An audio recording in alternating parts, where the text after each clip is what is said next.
Sunday को जो expire हो गई है, ठीक है ना। अब उनके जीवन को जैसे हमने अभी गवाही को सुन रहे थे कि भाई उनको कैंसर था और वो बीमार थी, कई बार वो एडमिट होती थी, पर उनके बारे में जब उनकी मेमोरियल सर्विस की यादगार प्रार्थना थी कि भैया वो कैसी थी, वो क्या किया करती थी, उसका जीवन कैसा था। हम टेस्टमनी को कई बार सुनते हैं, कई बार नजर आता है कि एक आदमी दारू पी करके मर जाता है और खड़े होकर के कुछ लोग फिर भी तारीफ ही करते रहते हैं, लेकिन गहराई को नहीं बताते कि इसने ये दारू पीता था इसलिए मर गया, ये चुगलखोर था इसलिए ऐसा हुआ, इसके साथ नहीं बताते। अब उस बहन के बारे में, उस आंटी के बारे में सोनी भाई जब वहां थे तो मेमोरियल सर्विस में लोग खड़े हुए गवाही देने के लिए उन्होंने बताना शुरू किया कि इनका जीवन बहुत अच्छा था, आत्मिक जीवन था, चुगली नहीं करनी, फालतू औरतों में नहीं बैठना है, परमेश्वर में रहना, और रात का फिक्स टाइम था उनका, मैंने 11 बजे प्रार्थना में बैठना ही बैठना। यहाँ प्रभु यीशु मसीह ने एक कहानी सुनाई, इजरायलियों से बात करने लगा, कहने लगा कि एक धनी व्यक्ति था और एक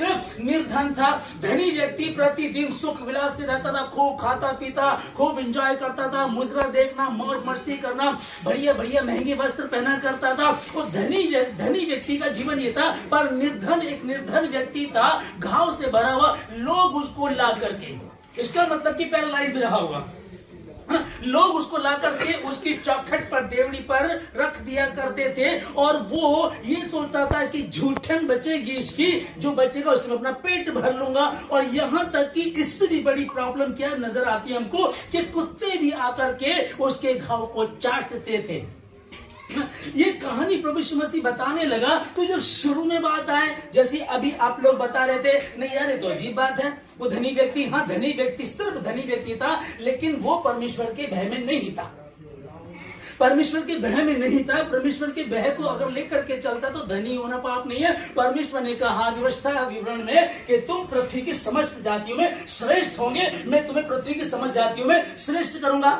आमीन, हालेलुया। तो परमेश्वर गरीब नहीं रखता है बिल्कुल भी, ठीक है ना। लेकिन दूसरे व्यक्ति के विषय में बताया गया, उसकी इतनी बुरी हालत, इतनी बुरी दशा थी, पर इससे अगले वचन में हम लोग जाते हैं, तब क्या हुआ, वो दोनों मरते हैं, दोनों के दोनों मरे, ठीक है। जब वो बीमार मरा, वो निर्धन मरा, तो स्वर्गदूतों ने उठाया, स्वर्गदूतों ने उठा करके उसको इब्राहिम पिता की गोद में पहुंचाया। वो धनी भी मरा और पीड़ा में, अधोलोक में पीड़ा में पड़े हुए तड़पता हुआ अपनी आंखें उठाई और क्या देखा कि लाजर दूर है वो और इब्राहिम पिता की गोद में है। तब ये बात करने लगा, इब्राहिम पिता से कहता है, हे इब्राहिम पिता, इसको लाजर को बोल के ये अपनी उंगली पानी में डुबोए और मेरी जीभ पे ऐसे लगाए ताकि मैं ठंडक पा सकूं, क्योंकि मैं यहाँ इस ज्वलनशील पीड़ा में दुखी हो रहा हूं। समझिए इस चीज को। अब बाइबल बता रही कि परमेश्वर चंगा करने आया, परमेश्वर जीवन देने आया, उद्धार देने आया, वो कंप्लीटली आशीष देने के लिए आया और कोई कमी परमेश्वर छोड़ता नहीं, उसमें उसके लिए कुछ भी असंभव नहीं है। हम देख रहे हैं कि इस व्यक्ति के साथ ऐसा क्यों हुआ, फिर उस औरत के साथ ऐसा क्यों हुआ। दिल्ली की जो पुष्पा आंटी की बात चल रही, वो मरी और कैंसर से पीड़ित होकर के मर गई। कुछ लोगों ने कहा कि इसकी गवाही बहुत अच्छी थी, लेकिन कोई भी उस पर क्यों विश्वास करेगा। यार गवाही तो अच्छी थी, अच्छी महिला थी वो, लेकिन यार वो तो कैंसर था, पैसा बर्बाद होता था, हॉस्पिटल में जाती रही। पर एक आत्मिक व्यक्ति समझ सकता था कि जब आखिरी बार वो हॉस्पिटल में एडमिट हुई तो कितने लोगों को, कैंसर के पीड़ित लोगों को उसने शुभ समाचार दिया। और यहाँ लिखा है कि उस लाजर को उठाया, और उठाने वाले कौन, स्वर्गदूतों ने उठाया और ले जाकर के इब्राहिम पिता की गोद में रख दिया। पर यार यहाँ का जीवन तो नर्क ही था, पर ऐसा बोझ परमेश्वर दूसरे किसी को नहीं देता, ये बोझ वो उसी को देगा जो उठा सकता है। हालेलुया। कि आप जीवन भर गरीबी में रहे, दिक्कत में रहे, परेशानी में रहे, शुभ समाचार परमेश्वर का बताते चले गए, तो एक जीवन ये भी है। और ऐसा ही हुआ था बाइबल में। अगर हम देखेंगे, एलिया का चेला कौन, एलिशा, और एलिशा के विषय में लिखा हुआ कि उस पर डबल अभिषेक था। हालेलुया। डबल अभिषेक था उसके ऊपर, क्योंकि वो उसकी अधीनता में रहा। जब एलिशा बुलाया गया तो 12 जोड़े बैलों को लेकर के अपने खेत को जोत रहा था। अमीर था, जिसके पास 12 जोड़े बैल होंगे, जमीन कितनी होगी, नौकर कितने होंगे, दूध कितना होगा, घी मक्खन कितना होगा, वो रईस होगा अपने नगर का, अपनी जगह का रईस होगा, और वो सब कुछ छोड़ करके बैल को लेता है और उसको पकाता है। अब बैल पकाने के लिए आगे लिखा हुआ है कि उसने अपने हल को तोड़ दिया। सिर्फ हल तोड़ने से पूरा बैल पक जाएगा? नहीं पकेगा। उसने अपनी बग्गी भी तोड़ दी होगी, जितने भी समाधान थे बिजनेस करने के सब कुछ खत्म कर दिए, और वो एलिया के पीछे हो गया। हालेलुया। तो ये तो मूर्खता है यार। आप अपनी नौकरी छोड़ करके, आप अपने काम को छोड़ करके, बिजनेस को छोड़ के प्रभु के पीछे लग ली है प्रभु के, तो फिर ये कौन सी अकलमंदी है? अब वो चलता रहा और डबल अभिषेक उसके ऊपर था। फिर लिखा कि एक दिन एलीशा ऐसा रोगी हुआ कि उस रोग से वो मर गया, जिसके प्रार्थना करने से धनी व्यक्ति कौड़ी मिलने आता उससे, है ना, वो मिलने आता है तो वो सोचता है कि भाई मैं मंत्री हूं, और मैं जब जाऊं, नामान कोड़ी आया तो वो कहने जब उसके पास जाऊंगा तो बाहर आकर के मुझसे बात करेगा, मिलेगा, क्योंकि मैं मंत्री हूं भाई, मेरा रुतबा है, मैं एक राजा की चिट्ठी लिखवा कर लाया हूं। पर वो अंदर से कहता कि जा करके यरदन की नदी में 7 बार डुबकी लगा ले। हालेलुया। इसके मात्र कह देने से और उसके मान लेने से वो जो जन्म से कोढ़ी था उसका कोढ़ शुद्ध हो जाता है। एक दिन यही व्यक्ति बीमार हुआ और लिखा है कि एलीशा उस रोग से मर गया जो उसको लगा था। उसका रोग क्यों ठीक नहीं होता था, वो अपना रोग क्यों ठीक नहीं कर सका। पर आगे चल करके हम कहानी को देखते हैं, मैं बताता हूं आप लोगों को। Hallelujah, hallelujah. अब इसको लेकर के गए, धनी व्यक्ति मरा तो नरक में पाया गया, और जब ये लाजर मरता है, इस घोष पर दूतों ने उठाया और कहां पहुंचा? इब्राहिम पिता की गोद में। आमीन। कहानी समझिएगा, सब लोग इस चीज को एक्सेप्ट नहीं कर सकते, सब लोग उसको ले नहीं सकते, सब लोगों को ये हजम नहीं होगी। यार बीमारी में मैं कैसे जीऊंगा, यार पैरालाइज में मैं कैसे रहूंगा, यार अपाइज बन करके मैं कैसे रहूंगा, यार मुझे देख करके लोग आशीष कैसे पा सकते हैं? क्यों नहीं पा सकते? यदि तुम्हारे चेहरे पर खुदा का नूर है, यदि तुम्हारे अंदर खुदा है, यदि यीशु मसीह तो साक्षात तुम्हारे भीतर रहता है, तो निश्चय ही लोग आशीष को पाएंगे, वो तुम्हारे अपाइजपन को नहीं। क्योंकि बाइबल क्या बता रही है? जीवन बदलने के लिए मन फिराओ क्योंकि स्वर्ग का राज्य हालेलुया, है ना, मन फिराओ क्योंकि स्वर्ग का राज्य निकट आ गया। आगे चल करके जब ये एलीशा मर जाता है तो इसको कब्र में दफना दिया जाता।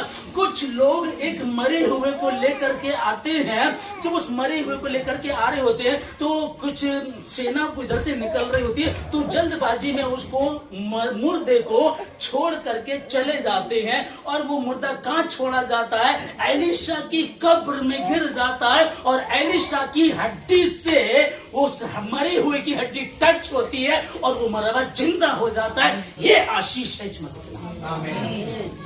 कि मुझे डबल अभिषेक, मैं क्या चाहिए तुझको? मुझे तेरा जो तुझ पे अभिषेक है परमेश्वर का एलिया, उसका डबल अभिषेक मुझे चाहिए। तो ठीक है फिर। और लिखा है कि क्या किया करता था जो करोड़पति था, उसका परिचय बाइबल में लिखा कि अरे भाई कोई यहाँ परमेश्वर का खादिम है क्या? तो परिचय ये था, हाँ है। कौन? एलीशा, जो एलिया के हाथ धुलाया करता है। अब हाथ धुलाने के मतलब खाना खा करके आया तो हाथ धुला दिया, लेकिन अगर वॉशरूम से आया, जंगल से पोटी करके आया तो क्या करेंगे? वो हाथ धुलाया करता। करोड़पति था और हाथ धुलाया करता था। उसके द्वारा बड़े बड़े काम हुए, उसके द्वारा मरे हुए चंगे हो गए, बीमारियां ठीक हो गई, और अकाल पड़ने के बाद अकाल रुक भी गए। जब वो प्रार्थना करते तो काम हुआ करता था, और वही व्यक्ति उस रोग से मर गया। वही व्यक्ति वही पुष्पा आंटी दिल्ली के रहने वाली जो है वो मर गई, धार्मिकता में रही, अपने परिवार के जीवन को बना दिया। बहू ने कहा, खड़े होकर के टेस्ट मनी दे रही है, मेमोरियल सर्विस के दिन, यादगार वाली सर्विस जो प्रार्थना होती है, उस दिन खड़ी होकर कह रही मैं भी आज से ऐसा ही जीवन जीऊंगी। अब क्या कर दिया? बाइबल क्या बताती कि परमेश्वर यहोवा, जनरेशन को बदलने वाला परमेश्वर। मनुष्य को एक बार मरना ही मरना, तो बुजुर्ग हो गई है, और हम क्या चाहते हैं? अरे अब अच्छा जूता मैं ना पहनूं, मेरे बच्चे पहने, चाहते हैं ना। नया कपड़ा मैं ना पहनूं, मेरे बच्चे पहने, चाहते हैं ना। मैं जूस नहीं पीऊंगा, फर्क नहीं पड़ेगा, मेरे बच्चे पिए, चाहते हो ना। तो यही बात परिपत्तियां आ गई, अब मैं अपाहिज हूं, कोई बात नहीं, कैंसर है, कोई बात नहीं है, लेकिन मेरी आशीष यदि मैं धर्मी बनी रहूंगी तो ये ट्रांसफर होगी मेरी बहू में, मेरी बेटी में, मेरे दामाद में, मेरे बच्चों में, ये ट्रांसफर होती है। और बाइबल में लिखा कि परमेश्वर सेनाओं का यहोवा जनरेशन बदलता है। आमीन। वो एक का परमेश्वर नहीं, जनरेशन का परमेश्वर है। तू विश्वास कर तो तेरा घराना उद्धार पाएगा। ये व्यक्ति मरा, धनी व्यक्ति मरा, कहां पहुंचाया गया, कहां पड़ा पाया गया, नरक में तड़पता हुआ पाया गया। यहाँ का तो जीवन जिया पर वहां का नहीं, पर ये व्यक्ति नॉर्मल था। खुदा के हाथ में, प्रभु तेरी मर्जी है, कुत्ते आकर के घाव को चाटा करते थे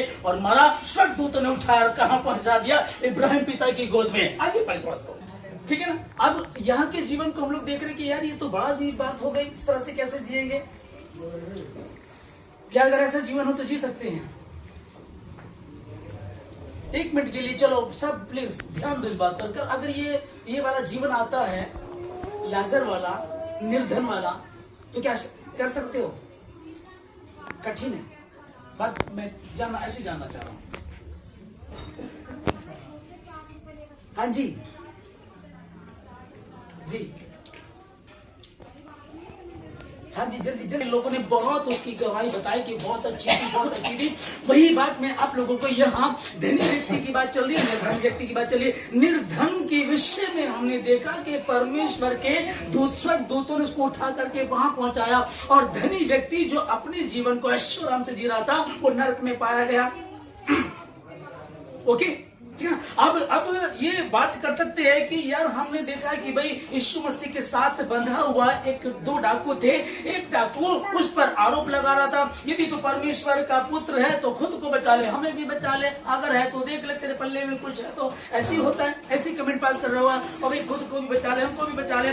दूसरे ने उसको डांट करके कहा कि हम तो अपने किए की भोग रहे हैं, हमारे साथ न्याय हो रहा है, ये गलत नहीं है, पर ये तो धर्मी है, ये तो धर्मी है। और फिर उसने कहा कि प्रभु जब तेरा राज्य आए तो मेरी सुधि लेना। जो अपने अपराध छिपाए रखता उसका कार्य सफल नहीं होता, परंतु जो उनको मान लेता और छोड़ भी देता उस पर दया की जाएगी। अब वो दया, अब ये स्टोरी प्रभु यीशु मसीह बता रहे हैं, इसके आगे उसने वहां से काम करना शुरू किया, और यहाँ एलिशा मर गया, उसकी हड्डी से हड्डी टच होती दूसरी मुर्दे की, वो जिंदा हो जाता है। यहाँ परमेश्वर ने उसको माफ कर दिया डाकू को कि आज ही तुम्हारे साथ स्वर्ग लोक में होगा। आज जीवन पाप करता रहा और अब इसने मन परिवर्तन कर लिया और परमेश्वर ने तो जीवन दे दिया। लेकिन यह बात यह है कि यह वचन को जानता नहीं था।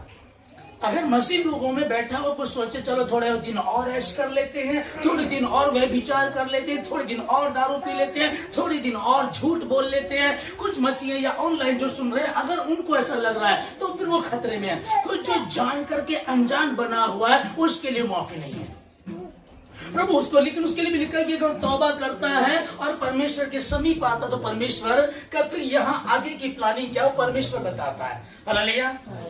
अब ये व्यक्ति कहने लगा कि लाजर को भेज यहाँ से, मैं जो गलत काम कर रहा था, मैं जो गलत काम कर रही थी और यहाँ नर्क में आ गई हूँ। अब यहाँ कोई रास्ता नहीं है, गहरी खाई है, ना तो इधर से कोई स्वर्ग की तरफ जा सकता, ना उधर से कोई इधर आ सकता है, और रिश्ते नीचे के ऊपर का कोई रिश्ता नहीं है। हो सकता है कि लाजर के मन में आ जाए कि यार मैं झूठा नहीं खाता था, लेकिन पेट तो इसके यहाँ से भरता था मेरा, मैं जाकर के इसको पानी दे दूं, तो वो जा ही नहीं सकता, वो उधर जा ही नहीं सकता। फिर अब क्या किया जाए, उस पर इसने दिमाग लगाया, फिर ऐसा कर इब्राहिम पिता, मेरे घर में 5 भाई हैं, वो वे बिचारी हैं, दारू पीते, सट्टा लगाते, जुआ खेलते, गलत काम करते, दूसरों की बहू बेटी में गलत नजर डालते, वो बहुत गलत जीवन को जी रहे हैं। वो ऐसे ही जीवन जी रहे जैसे मैं जी रहा था, खुदा के खौफ में वो नहीं है परमेश्वर। तो ऐसा कर इब्राहिम को यहाँ, इब्राहिम पिता तो लाजर को भेज, मैं तो नर्क में मैं तो जा नहीं सकता, पर तू उसको भेज सकता है, इसको भेज दे। वो ये जाकर के दशा बताया, देखो तुम्हारा भाई तड़प रहा है, रो रहा है, धनी व्यक्ति तो रो रहा है, तड़प रहा है, नर्क में है, और उस आग में है जो कभी बुझने की नहीं, उसकी ऐसे कीड़े उसकी बॉडी पर लगे जो कभी मरेंगे नहीं और ना उसको मरने देंगे। वो तड़प रहा है, और बोल जाओ, बोल दी उसको, बोल लाजर कोई मेरे घर जाए। अब्राहम पिता ने क्या कहा, उनके पास मूसा है, मूसा की पुस्तक है, व्यवस्था है, उनके पास तो उसको पढ़ें, उसको समझें, खुदा के खादिम उनके हाथ है, उनको समझें, वो बाइबल से उनको बता रहे हैं, उनको समझें। हाँ, एक बात और है कि परमेश्वर ने यीशु मसीह ने कहा था कि मूसा की गद्दी पर सदूकी और फरीसी, झूठे लोग, झूठे भविष्यद्वक्ता, झूठे प्रचारक, गलत पास्टर बन के आएंगे, पास्टर बन के आएंगे, पर दो बपतिस्मा दे रहे हैं, यीशु मसीह का प्रचार करने के लिए मना करते हैं। यहोवा विटनेस वाले आए थे यहाँ, हमारे यहाँ पास्टर कपिल लेकर के आया था, 2-3 शेर सिंह का छोटा भाई ऐसा फंसा उसमें, वो बेचारा उलझ कर ही रह गया। आज तक उलझा हुआ। वो लोग प्रभु भोज नहीं लेते हैं, साल में एक बार करेंगे उसमें भी नहीं लेते हैं, और आराधना बिल्कुल नहीं करते हैं। तो बाइबल में तो जगह जगह लिखा आराधना में छुटकारा, आराधना करो, जय जयकार करते हो। ऐसे लोग भी आएंगे, पर ध्यान रखना, वहां यीशु ने कह दिया कि कौन बैठ गए? सद्दूकी फरीसी, गलत लोग भी बैठ गए। पर जो वचन तरीके से आपको वचन से बता रहा है और उससे आप चेक करेंगे, उसी को आपको मानना है। हालेलुया, ठीक है। अब ऐसे लोग आ गए तो वो क्या कहने लगे कि उनके पास, तब इब्राहिम पिता ने कहा उनके पास व्यवस्था है, पुस्तक है मूसा की, मूसा उनके पास है, भविष्यवक्ता उनके पास है, वो उनकी सुने। नहीं नहीं नहीं नहीं, उनकी नहीं, यहां से भेज, ताकि वो जाकर के बताए देखो नर्क का कितना बुरा हाल है और स्वर्ग कितना अच्छा है। वो कहने लगे जब वो जिंदों की नहीं सुन रहे तो मरवों की के खाक सुनेंगे, और अगर कोई चला भी गया तो बोलेंगे भूत आ गया। हालेलुया। मारा कहां पहुंचाया गया? अधोलोक में पाया गया। लाजर घाव से भरा हुआ, झूठन से, धनी व्यक्ति का जो झूठन गिरता उससे पेट भरा करता था, और यहाँ तक कि कुत्ते भी आकर उसके घाव को चाटा करते थे। एक दिन मारा, स्वर्गदूत ने उठाया, कहां पहुंचाया? हालेलुया, ठीक है। तो ये गवाही दूर की है, दिल्ली की है। वो मरी, वो पुष्पा आंटी मरी, और उसके जीवन को यहाँ जो था खूबसूरत जीवन, आत्मिक जीवन के आखिरी टाइम में जो हॉस्पिटल में एडमिट हुए तो बहुत लोगों को, कैंसर के पेशेंट्स को उन्हें सुसमाचार दे दिया, उस काम को कर दिया। आमीन। मैंने बताया आप लोगों को, ये बोझ परमेश्वर उसे ही देता है जिस बोझ को उठा सकता है, इस बोझ को लेकर के चल सकता है। वरना कई लोग हैं, अगर बीमारी ठीक नहीं हुई, यार बीमारी ठीक नहीं, हम नहीं जा रहे, यार उस चर्च में तो नहीं हो पा रहा, यार यहाँ तो ठीक नहीं हो रहा, अभी किसी दूसरे के पास चलते हैं, अभी कोई बाबा, कोई सियाना, कहीं और चलते हैं, और सत्संग नाम बहुत सारे हैं, बदलते रहते हैं, आज इस वाले में, आज इस वाले में, आज इस वाले में, कहीं एक जगह टिक करके नहीं रहते। क्या करना शुरू कर दिया? अपने आप को नहीं बदल रहे हैं, पर लोगों को बदलना शुरू कर दिया,